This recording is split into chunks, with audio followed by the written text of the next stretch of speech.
Kini, di Korea Selatan, satu gelombang besar sedang melanda. Daripada pramugari syarikat-syarikat penerbangan terkemuka di Seoul, sehinggalah wanita-wanita Korea Pertengahan usia yang berpindah ke Malaysia untuk menetap, jumlahnya terus meningkat tanpa henti. Alasannya hanya satu, untuk berkahwin dengan lelaki Malaysia.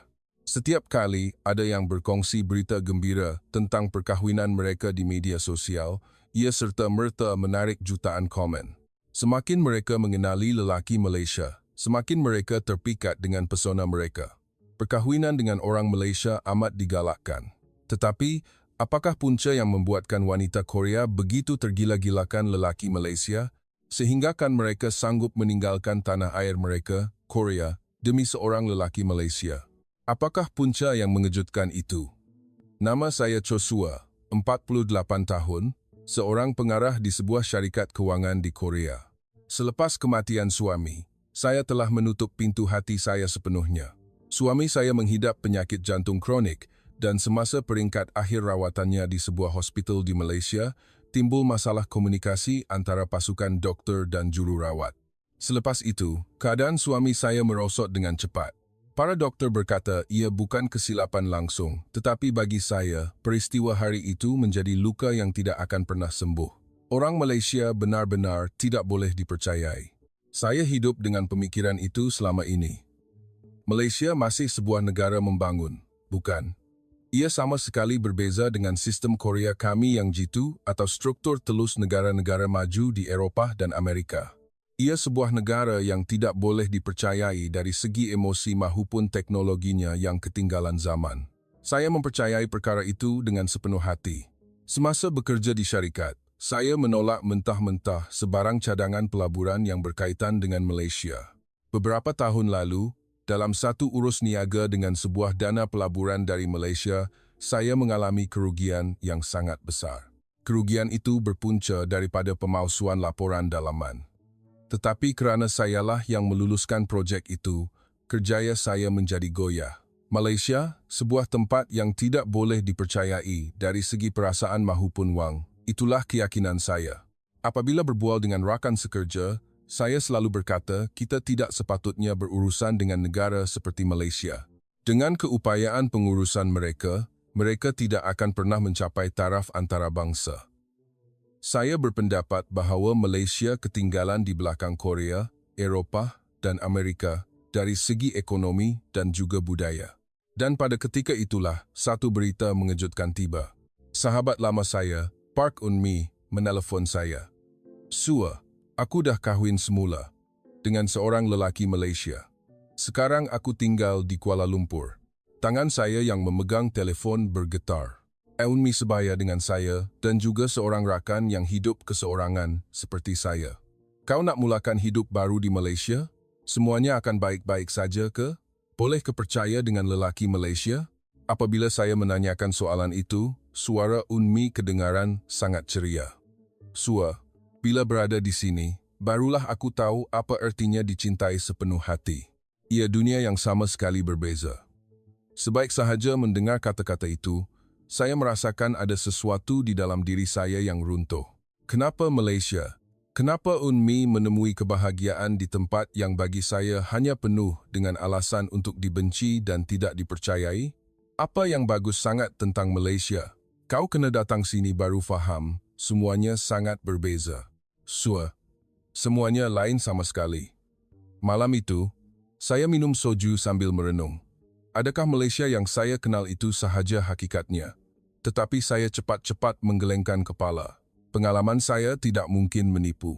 Tempat yang telah meragut nyawa suami saya, tempat yang telah menghancurkan kerjaya saya, bagaimana saya boleh mempercayainya? Tetapi suara Eun-mi yang telah berubah itu terus terngiang-ngiang di telinga saya. Apa sebenarnya yang sedang berlaku di Malaysia, negara yang saya anggap mundur dan tidak boleh dipercayai? Sebulan kemudian, saya menjejakkan kaki ke bumi Malaysia buat pertama kalinya. Saya perlu menghadiri forum pelaburan hartanah ASEAN yang diadakan di Kuala Lumpur. Walaupun agak aneh bagi sebuah forum serantau, mesyuarat itu diadakan di sana. Sejujurnya, saya langsung tidak mahu pergi, tetapi ia adalah urusan penting untuk perniagaan syarikat. Sebaik sahaja tiba di lapangan terbang antarabangsa Kuala Lumpur Clear, kejutan pertama melanda. Sistem kawalan imigresen telah diautomasikan sepenuhnya. Dengan hanya mengimbas wajah, saya melepasi pemeriksaan dengan lebih pantas dan tepat berbanding di lapangan terbang Incheon di Korea. Betul ke ni? Dari mana Malaysia dapat teknologi macam ni? Saya menggumam sendirian. Ini mesti luaran sahaja, hakikatnya pasti ada banyak masalah. Begitulah sangkaan saya. Dalam perjalanan ke bandar menaiki e-hailing dan kemudian bersiar-siar di sekitar Bukit Bintang, saya menjadi semakin keliru. Para penumpang saling memberi tempat duduk. Apabila orang tua atau yang kurang upaya naik, orang-orang muda bangun secara semula jadi untuk memberi laluan. Lebih-lebih lagi, orang ramai cuba menunjukkan arah kepada saya, seorang warga asing. Ini tidak mungkin. Ini pasti satu lakonan. Saya tidak mahu mengakuinya. Tetapi kenyataan di depan mata saya perlahan-lahan menggoyahkan kepercayaan saya. Semasa mendaftar masuk di hotel, saya bertanya kepada penyambut tetamu cara untuk ke lokasi forum. Puan jangan risau, naik MRT cuma 20 minit saja untuk sampai. Kalau puan sesat, sesiapa pun akan tolong. Orang Malaysia sangat baik dengan rakan-rakan dari luar negara. Senyuman semula jadi dan keyakinan kaki tangan itu membuatkan saya berasa sedikit janggal. Saya mahu menganggapnya sebagai kepura-puraan, tetapi ia kelihatan terlalu tulus. Keesokan harinya, di lokasi forum, saya bertemu dengan seorang perunding pengurusan aset bernama Farhan bin Razak. Selepas saya selesai dengan pembentangan saya, dia mengemukakan satu soalan yang tajam. Adakah strategi pelaburan syarikat puan terlalu konservatif? Terutamanya pemahaman tentang pasaran baru muncul nampaknya masih kurang. Muka saya serta-merta menjadi merah. Kenapa kami harus mempercayai pasaran yang tidak stabil seperti Malaysia berdasarkan kes-kes lalu yang mempunyai masalah kredibiliti? Kes-kes lalu, wajah Farhan menjadi serius. Adakah puan merujuk kepada insiden dengan dana pelaburan Malaysia beberapa tahun lalu? Jantung saya berdegup kencang. Bagaimana dia tahu tentang perkara itu?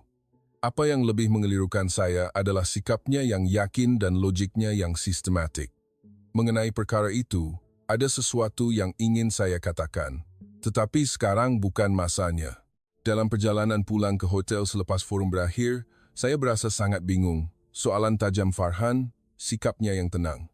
Kuala Lumpur yang saya lihat sangat bertentangan dengan apa yang pernah saya fikirkan. Ketika saya sesat di sekitar Jalan Alor, seorang pelajar Malaysia menghantar saya sehingga ke hotel. Apabila saya berterima kasih kepadanya, dia berkata, "Itu perkara biasa, Kak. Kalau ibu bapa saya berada di luar negara, mereka juga pasti perlukan bantuan." Malam itu, Eunmi menghantar mesej. "Sua, kau dah ada di KL kan? Esok kalau ada masa, jom kita jumpa. Dah 5 tahun tak jumpa, aku rindu sangat kat kau." Memikirkan akan bertemu semula dengan Unmi selepas 5 tahun, jantung saya berdegup lebih kencang. Pada masa yang sama, saya berasa bimbang, takut Unmi yang telah berubah di Malaysia akan menghancurkan sepenuhnya sisa-sisa kepercayaan saya. Petang keesokannya, saya bertemu Unmi di sebuah kafe berhampiran menara berkembar Petronas. Unmi yang tidak saya temui selama 5 tahun telah menjadi orang yang sama sekali berbeza. Kulitnya berseri, wajahnya ceria, dan penuh tenaga seolah-olah dia 15 tahun lebih muda.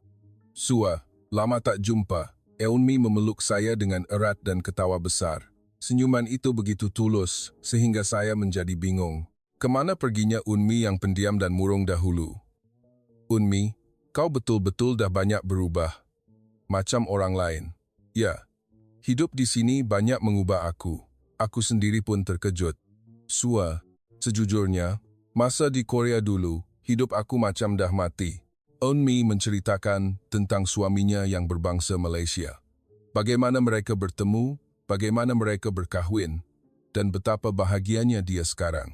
Bagi saya, setiap cerita itu kedengaran seperti sebuah kisah dongeng yang sukar dipercayai.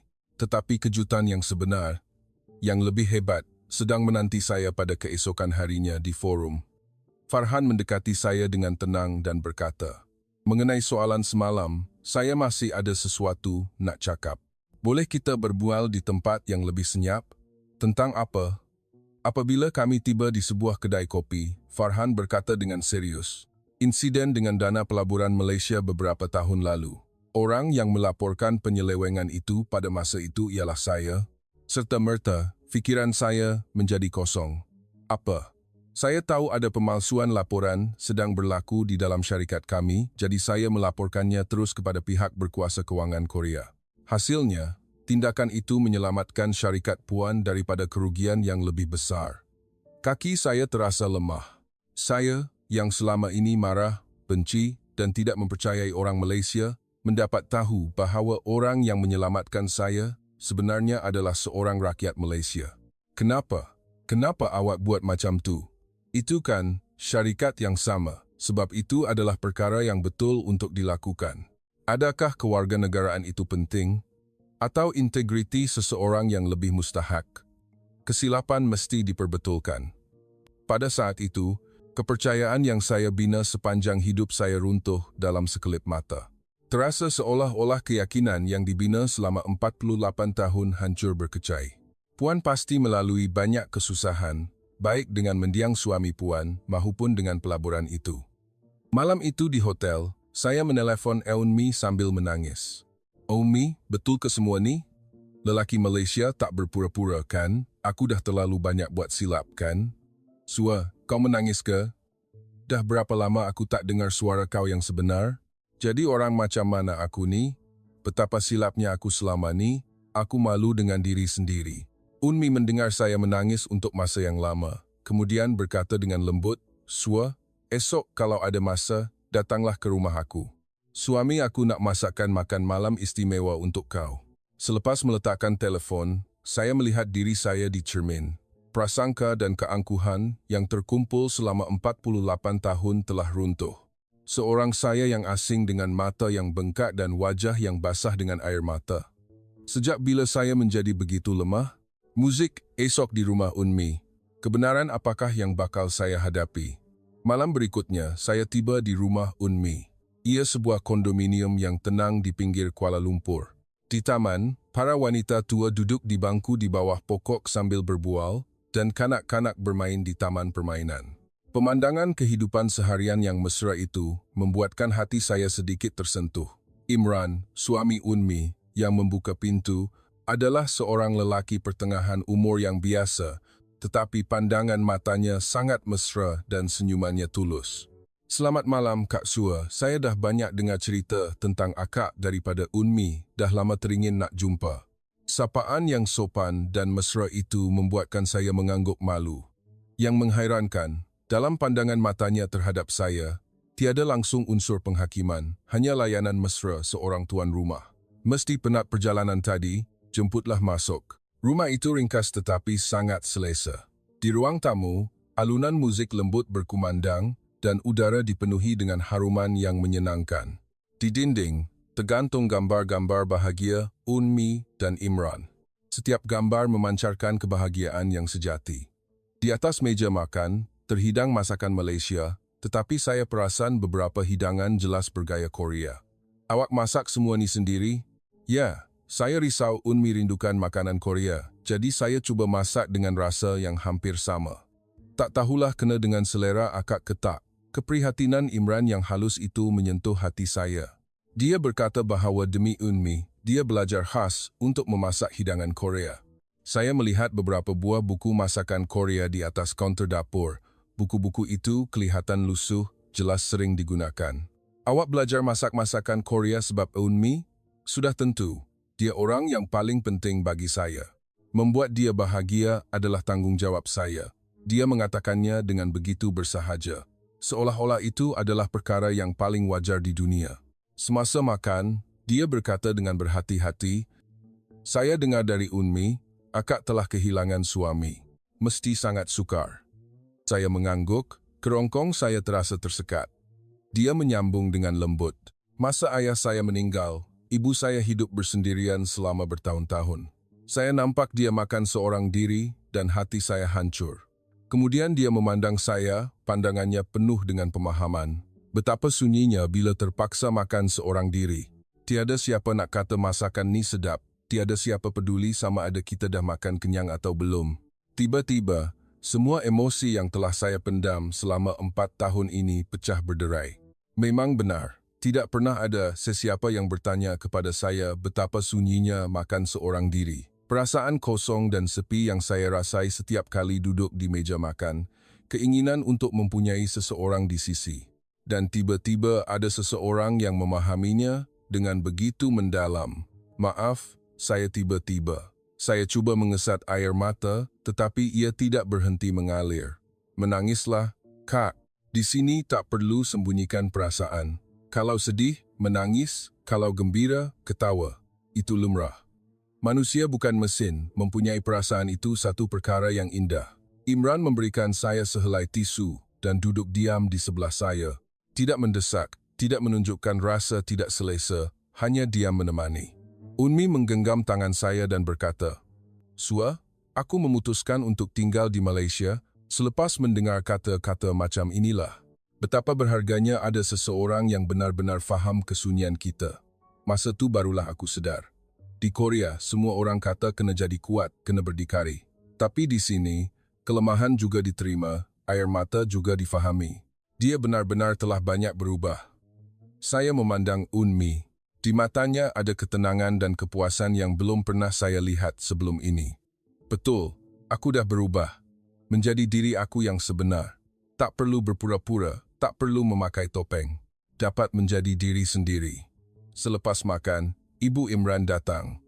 Wanita tua itu berusia lingkungan 80-an, berjalan perlahan-lahan sambil bertongkat. Sebaik sahaja melihat saya, dia mengetepikan tongkatnya dan dengan tangan kasarnya yang hangat, dia menggenggam erat tangan saya. "Banyak kamu dah bersusah payah, nak. Mak tahu betapa peritnya hidup seorang diri. Mak pun pernah melaluinya." Kehangatan dari tangannya menjalar ke hati saya, membuatkan saya menangis lagi. Sejak bila saya menjadi begitu lemah?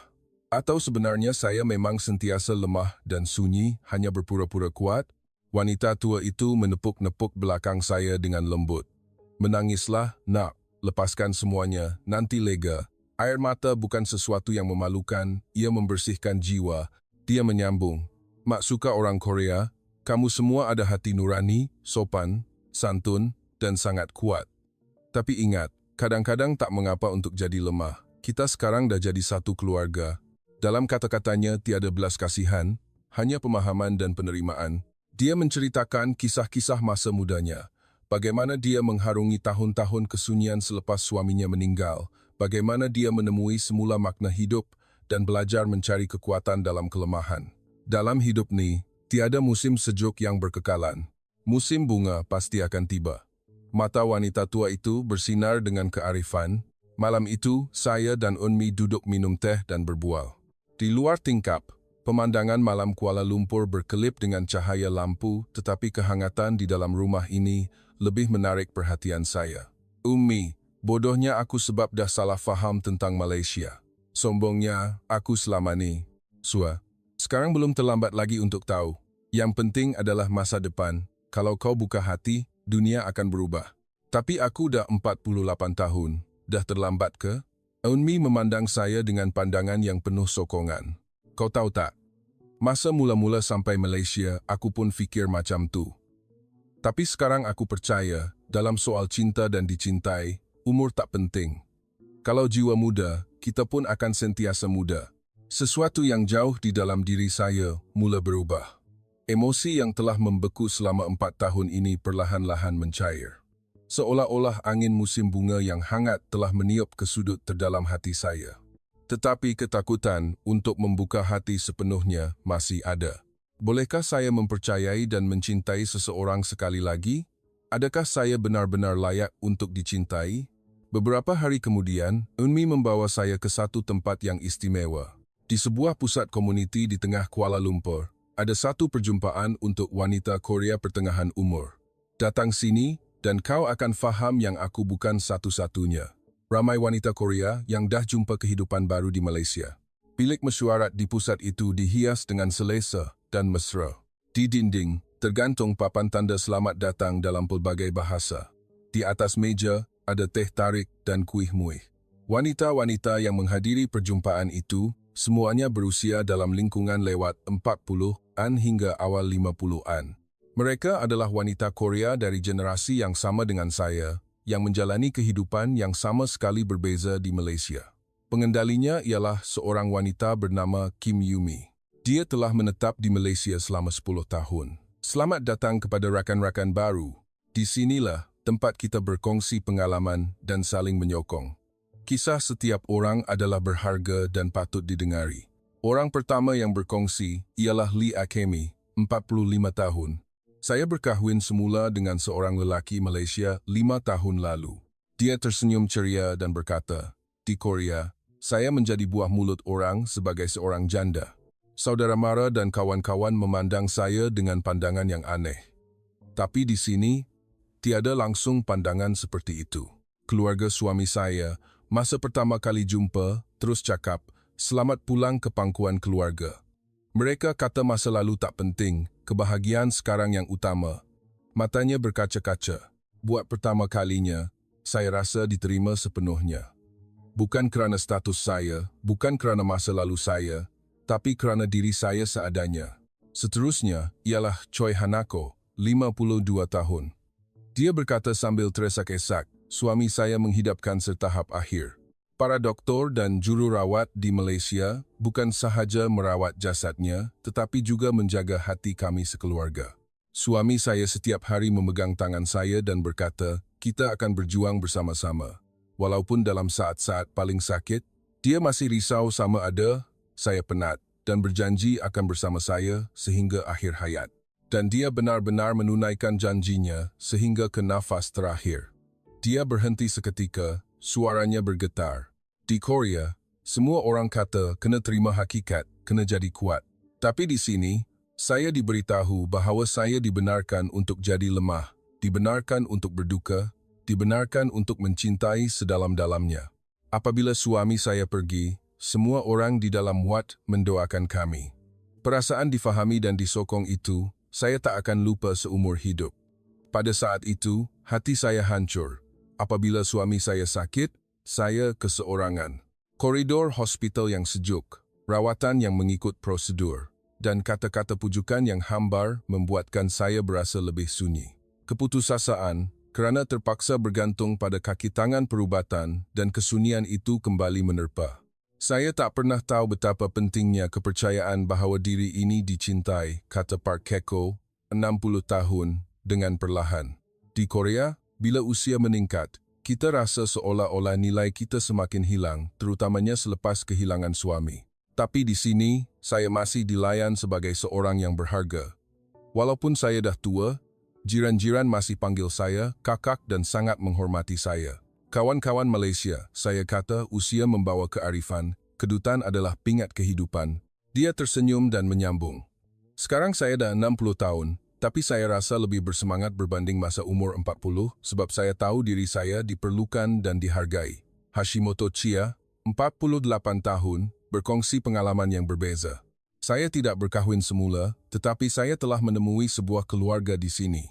Kawan-kawan Malaysia, saya melayan saya seperti adik-beradik kandung. Pada hari-hari perayaan, mereka selalu menjemput saya. Kata mereka hidup seorang diri terlalu sunyi. Mereka ajar saya masak masakan Melayu, bawa saya ke masjid, ceritakan tentang tradisi di Malaysia. Matanya penuh dengan rasa syukur. Pernah sekali saya demam selesma, jiran sebelah rumah setiap hari datang masakkan bubur untuk saya. Dia kata, "Akak duduk sini seorang, tak ada keluarga. Kamilah keluarga akak." Masa tu saya sedar, saya dah jumpa sebuah rumah yang sebenar. Mendengar kisah-kisah mereka, saya terkejut besar. Keunikan Malaysia menjadi semakin jelas. Tidak kira usia, masa lalu, atau kewarganegaraan. Satu budaya hebat yang menerima manusia seadanya. Mula-mula memang ada masalah bahasa, tapi kalau hati dah saling faham, itu bukan masalah tambah seorang wanita lain. Orang Malaysia faham akan keikhlasan. Mereka tak akan marah kalau kita cakap bahasa Melayu tak lancar. Sebaliknya, mereka akan bercakap lebih perlahan, guna bahasa isyarat untuk bantu kita faham. Kadang-kadang, satu senyuman atau pandangan mata lebih mesra daripada 1000 perkataan. Orang Malaysia juga sangat prihatin, kata Kim Yumi. Masa saya baru sampai, saya tak tahu nak naik bas.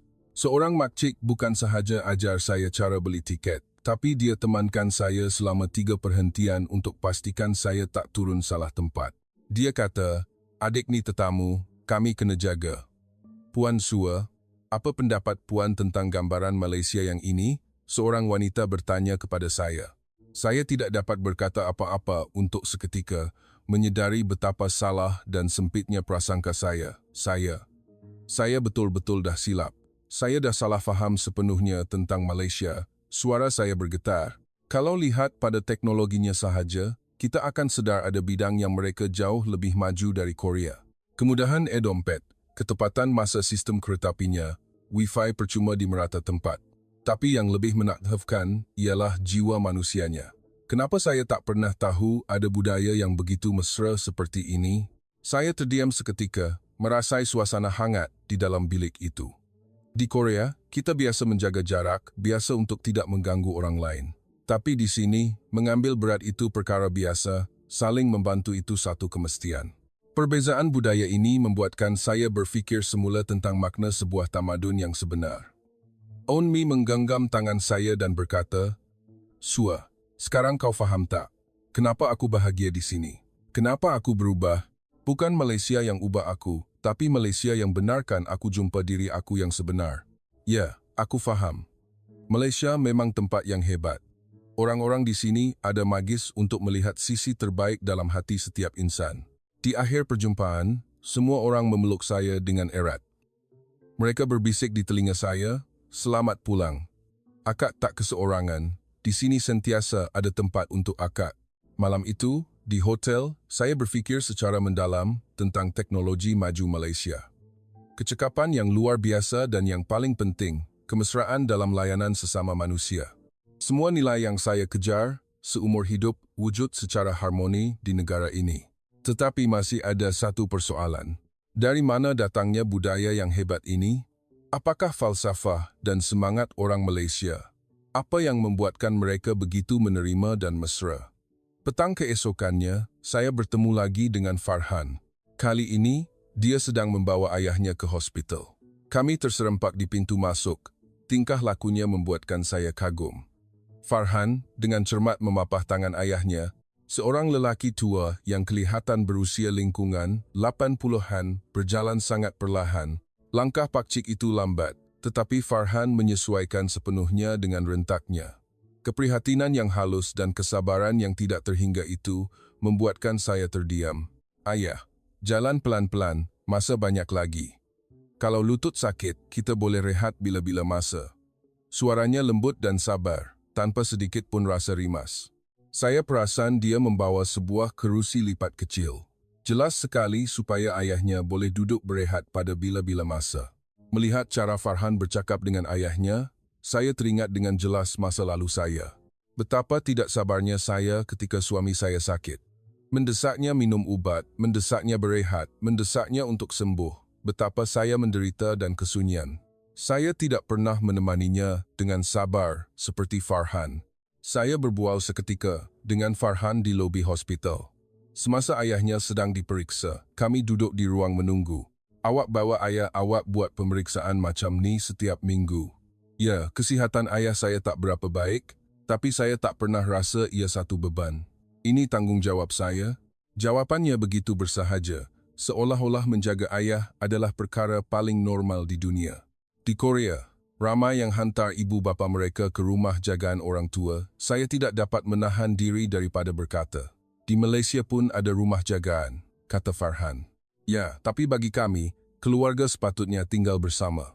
Ayah dah besarkan saya, sekarang giliran saya pula jaga dia. Itulah kitaran kasih sayang." Kata-kata Farhan membuatkan saya berfikir panjang. Itu sangat hebat, saya betul-betul hormat. Mendengar kata-kata tulus saya, Farhan memandang saya dengan terkejut. "Puan dah banyak berubah sejak pertama kali kita jumpa. Masa tu, Puan nampak macam tak suka Malaysia sangat." "Ya, saya dah banyak berubah. Saya dah salah faham sepenuhnya tentang Malaysia. Ini negara yang hebat." Pada ketika itu, Farhan bertanya dengan berhati-hati. "Saya dengar Puan melalui masa yang sukar semasa menjaga suami. Menanggungnya seorang diri mesti sangat berat." Tiba-tiba air mata saya bergenang. Masa tu, Saya betul-betul sunyi. Tiada siapa tolong saya. Saya tak tahu pun cara nak jaga orang sakit. Betapa sepinya melihat orang yang kita sayang pergi seorang diri. Menanggung perasaan tidak berdaya itu sendirian. Kata-kata Farhan yang mesra dan tulus itu menyentuh hati saya. Pemahamannya begitu mendalam. Seolah-olah dia pernah melalui kesakitan yang sama. Saya fikir saya tak layak dicintai, tak dapat jaga suami dengan cukup baik, tak dapat buat apa-apa. Saya selalu fikir, kalau saya lebih prihatin, lebih sabar, mungkin dia tak akan pergi. Bukan macam tu. Sama sekali bukan, suara Farhan tegas dan mesra. Cinta bukan tentang kesempurnaan, cinta adalah tentang kebersamaan. Puan dah buat semua yang termampu, dan itu sudah memadai. Puan adalah insan yang berharga bagi seseorang, dan Puan amat layak untuk dicintai. Sebaik sahaja mendengar kata-kata itu, sudut hati saya yang telah membeku selama 4 tahun ini cair sepenuhnya. Bilakah kali terakhir seseorang berkata kepada saya dengan begitu mesra? Bilakah kali terakhir saya diterima seadanya? Pada masa itu, ayah Farhan selesai diperiksa. Lelaki tua yang kelihatan baik hati itu melihat saya dan tersenyum ramah. "Farhan, ni kawan kamu ke?" "Ya, ayah. Ini Kak Sua dari Korea." Pak Cik itu mengangguk kepada saya. "Anak ni seorang diri di negara orang. Malam ni makan malam di rumah Pak Cik, ya." Tak apalah Pak Cik, saya tak nak menyusahkan." Pak Cik itu menggelengkan kepala. "Tak susah, apapun. Makan seorang tak sedap. Ada seorang lagi meriah. Lagipun, kamu ni tetamu. Kami orang Malaysia paling raikan tetamu." Kata-katanya begitu semula jadi dan ramah sehingga saya dapat merasakan kemesraan yang sederhana. Malam itu, saya ke rumah mereka. Ia adalah sebuah keluarga 3 generasi tipikal di Malaysia. Pangsapuri itu tidak besar tetapi dihias dengan selesa. Di ruang tamu, penuh dengan gambar keluarga. Dari dapur, terhidu bau masakan.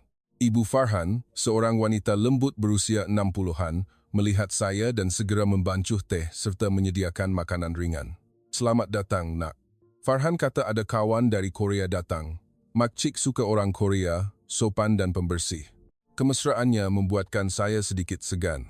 Di Korea, pertemuan pertama biasanya agak formal, tetapi suasana di sini sangat mesra dan semula jadi.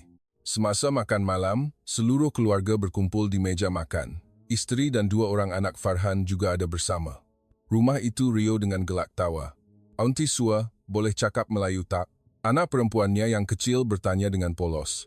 "Sikit-sikit," jawab saya dalam bahasa Melayu yang pelat. "Wah, hebatnya. Saya pun nak belajar bahasa Korea," kata anak lelakinya dengan teruja. Melihat gambaran keluarga yang mesra ini, hati saya dipenuhi dengan perasaan yang bercampur baur. Inikah kehidupan yang selalu saya impikan, tetapi tidak pernah saya miliki? Perasaan dikelilingi oleh kasih sayang, perasaan menjadi sebahagian daripada sesuatu. Satu kebahagiaan yang ringkas tetapi mendalam. Ayah Farhan tidak henti-henti mencedok lauk untuk saya. "Lauk ni sedap, makan banyak-banyak. Di negara orang susah, nak." Ibunya juga menjaga saya. "Sua, sup ni berkhasiat, bagus untuk kesihatan."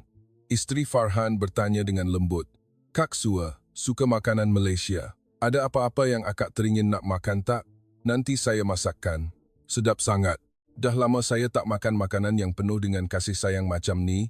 Suara saya sedikit bergetar. "Kalau macam tu, datanglah selalu." Ibunya tersenyum dan berkata, "Pintu rumah kami sentiasa terbuka untuk kawan-kawan. Di Malaysia, kawan pun dah macam keluarga." Selepas makan, ayah Farhan menjemput saya ke ruang tamu untuk minum teh dan berbual. Orang tua macam Pak Cik ni paling suka bercakap dengan orang muda. "Kamu semua ada tenaga, ada fikiran."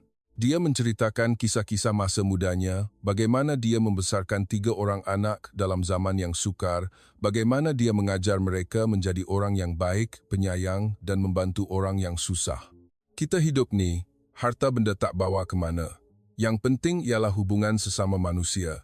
Di mana ada kasih sayang, di situ ada keluarga. Di mana ada kebaikan, di situ ada tanah air. Kata-kata Pak Cik itu ringkas tetapi mendalam. Saya teringat definisi kejayaan saya selama ini, mengejar wang dan pangkat. Sebenarnya, kekayaan sejati bukanlah angka di dalam akaun bank, tetapi kehangatan di dalam hati dan keyakinan bahawa diri ini dicintai. Dalam perjalanan pulang ke hotel, hati saya masih belum tenang. Farhan berkeras untuk menghantar saya sehingga ke pintu hotel. Hari ini, terima kasih banyak kepada keluarga awak. Semua orang buat saya rasa kehangatan sebuah keluarga. Itu memang tanggungjawab kami. Dan bila nampak senyuman puan, kami pun gembira. Farhan berhenti seketika. Sua, perkara paling penting dalam hidup bukan untuk mengelak daripada jatuh, tetapi belajar untuk bangun semula. Puan dah sangat berani. Percayalah pada diri sendiri. Puan layak dicintai. Pada masa itu, langit malam Kuala Lumpur penuh dengan bintang yang berkelipan. Saya merasakan hati saya juga seperti sebutir bintang yang telah mula bersinar kembali. Dalam perjalanan ke bilik, saya menelepon Unmi. Unmi, sekarang aku betul-betul faham kenapa kau bahagia di sini. Betapa mesranya orang Malaysia. Kau dah banyak berubah, Sua. Suara kau dah lain sama sekali. Ya, lain sama sekali. Tapi ada satu lagi perkara aku nak tahu. Macam mana nak lahirkan insan-insan macam ni? Aku nak tahu puncanya. Pada hari terakhir, Farhan berkata dia akan memperkenalkan saya kepada seseorang yang istimewa dan membawa saya ke sebuah tempat untuk bertemu dengan Profesor Emeritus Dr. Ismail Abdullah dari Jabatan Pengajian Budaya, Universiti Malaya. Profesor yang berusia lingkungan 80-an, itu menyambut saya dengan senyuman ramah. Bilik kerjanya penuh dengan karya-karya klasik Malaysia dan falsafah dunia. Saya dengar kamu seorang pakar kewangan dari Korea. Apa pandangan kamu tentang Malaysia? Profesor, saya dah belajar banyak perkara. Saya dah salah faham sepenuhnya tentang Malaysia. Tak pernah tahu ini tempat yang begitu hebat. Profesor Ismail membancuh teh dan berkata dengan lembut, kami orang Malaysia ada satu nilai yang dipanggil budi bahasa. Ia bukan sekadar perasaan, tetapi satu falsafah yang diwarisi turun-temurun. Boleh dikatakan, ia falsafah yang melihat penderitaan orang lain seperti penderitaan sendiri, berkongsi kegembiraan, melangkaui pertalian darah dan asal-usul untuk menghubungkan sesama insan. Itulah semangat yang kami sentiasa pegang. Mendengar kata-kata mendalam Profesor, saya mengangguk seolah-olah telah menyedari punca segala kemesraan yang saya rasai. Dan kami juga ada satu budaya istimewa, yaitu layanan mesra kepada tetamu. Walaupun orang lain tidak menyatakannya, kami boleh membaca fikiran mereka dan menunjukkan keprihatinan terlebih dahulu. Itulah kearifan unik kami, berbeza dengan individualisme barat. Sebab itulah semua orang faham perasaan saya dengan begitu baik. Betul. Dan kami ada satu perasaan mendalam yang dipanggil belas kasihan. Belas kasihan bukan sekadar simpati, tetapi kekuatan yang mengubah kesedihan menjadi harapan. Profesor Ismail memandang mata saya dengan mesra dan berkata, kamu juga ada kesedihan yang mendalam, tetapi ia boleh menjadi pendorong untuk satu permulaan baru. Saya sangat gembira, kamu telah menemui jawapan di Malaysia. Mendengar kata-kata ini, air mata saya mengalir. Di Malaysia bukan sahaja ada teknologi maju, tetapi juga kearifan dan falsafah mendalam yang boleh menenangkan jiwa manusia. Profesor, saya ada satu permintaan. Katakanlah, nak, saya nak belajar bahasa Melayu. Saya nak faham secara mendalam falsafah dan jiwa yang indah ini. Saya rasa saya perlu bermula dengan mempelajari bahasanya. Profesor Ismail tersenyum ceria dan berkata, itu satu fikiran yang hebat. Bahasa adalah jiwa bangsa. Dengan belajar bahasa Melayu, kamu juga akan faham jiwa kami. Saya dah 48 tahun, bolehkah saya belajar bahasa? Umur hanya angka. Kalau ada kemahuan yang tulus, semuanya mungkin. Malam itu, dalam penerbangan pulang ke Seoul, saya memuat turun sebuah aplikasi belajar bahasa Melayu. Selamat datang, terima kasih, saya sayang awak. Saya mula berlatih menyebutnya perlahan-lahan. Sebaik sahaja saya menyebut perkataan terima kasih, entah kenapa air mata mengalir. Sekarang saya tahu betapa tulus dan mendalamnya jiwa yang terkandung dalam perkataan-perkataan ringkas itu. Seminggu di Malaysia telah mengubah hidup saya sepenuhnya. Tetapi itu bukan pengakhiran, sebaliknya permulaan yang sebenar. Permulaan sebuah perjalanan untuk bertemu dengan diri saya yang baru. Kembali di Seoul, sebulan kemudian, saya mula menghadiri kelas bahasa Melayu setiap pagi. Pada usia 48 tahun, belajar bahasa baru bukan mudah, tetapi saya berasa teruja seperti remaja. Di tempat kerja, rakan-rakan sekerja masih bercakap tentang Malaysia dengan nada sinis. Sua, balik dari Malaysia terus jadi pelik. Sekarang belajar bahasa Melayu pula. Nak buat apa belajar bahasa tempat macam tu? Buang masa je. Nak tengok drama Melayu ke? Mengarut betul. Jika dahulu, saya pasti akan berasa malu dan bersetuju. Tetapi sekarang, saya hanya mampu tersenyum. Betapa banyaknya perkara yang mereka terlepas pandang sesuatu yang amat berharga. Saya berasa kasihan kepada mereka. Di dalam kelas bahasa Melayu, guru bertanya, "Puan Sua, kenapa Puan nak belajar bahasa Melayu? Ada sebab istimewa ke?" Saya nak berkomunikasi dengan orang-orang yang berharga dengan setulus hati. Saya nak benar-benar faham jiwa mereka. Suara saya bergetar. Rakan-rakan sekelas memahami niat tulus saya. Suatu hari, Eun Mi menghantar sebuah bungkusan. Ia adalah sebuah buku teks bahasa Melayu dan sepucuk surat tulisan tangan, Sua. Inilah huruf-huruf yang telah mengubah hidup aku sepenuhnya. Semasa belajar bahasa Melayu, aku telah membuka sebuah dunia baru. Kau juga akan melalui pengalaman yang hebat. Membaca surat itu, saya menangis lagi, berterima kasih atas keikhlasan seorang sahabat. Dan saya kagum dengan perubahan diri saya sendiri. Apabila kemahiran bahasa Melayu saya bertambah baik, saya bertukar-tukar pesanan ringkas dengan Farhan. "Hi, Kak Sua, rajinnya belajar bahasa Melayu. Terima kasih, hebat. Saya kagum dengan kesungguhan akak. Semoga berjaya, Sua." Setiap kali menerima balasan yang mesra daripadanya, hati saya menjadi hangat. Sekarang, saya seolah-olah benar-benar faham makna di sebalik ucapan, "Semoga berjaya." 3 bulan kemudian, saya membuat keputusan paling penting dalam hidup saya. Saya menyerahkan surat perletakan jawatan dari syarikat. "Pengarah, Puan betul-betul nak berhenti kerja? Nak mula semula pada usia 48 tahun? Ya, saya akan mulakan hidup saya yang sebenar." Rakan-rakan sekerja memandang saya dengan pandangan tidak faham, tetapi saya dipenuhi dengan keyakinan. Sekarang saya tahu ada perkara yang lebih penting daripada wang dan pangkat. Malam itu, saya menghantar mesej kepada Un Mi. "Un Mi, terima kasih banyak sebab pegang tangan aku hari itu. Disebabkan kau, aku dapat keberanian untuk mulakan hidup baru. Aku pun akan hidup dengan seadanya. Sua, tahniah. Aku betul-betul bangga dengan kau." Keesokan harinya, saya menempah tiket penerbangan ke Kuala Lumpur. Kali ini, bukan untuk urusan kerja biasa, tetapi sebuah perjalanan sebenar menuju kehidupan kedua saya. Usia 48 tahun mungkin satu usia yang lewat, tetapi saya percaya bahawa usia muda saya yang sebenar baru sahaja bermula. Apa yang telah diberikan oleh tempat bernama Malaysia kepada saya bukan sahaja teknologi maju atau kecekapan, tetapi juga cara untuk menyayangi insan dengan tulus, cara untuk berkongsi perasaan, serta keberanian untuk bermimpi sekali lagi. Jika kita mengetepikan prasangka dan keangkuhan, dan melihat dunia dengan hati yang terbuka, kita boleh melihat satu kebenaran yang begitu indah. Semoga kisah ini dapat memberikan sedikit keberanian kepada semua orang. Umur benar-benar hanyalah angka. Jika ada kemahuan yang tulus, Anda sentiasa boleh memulakannya semula.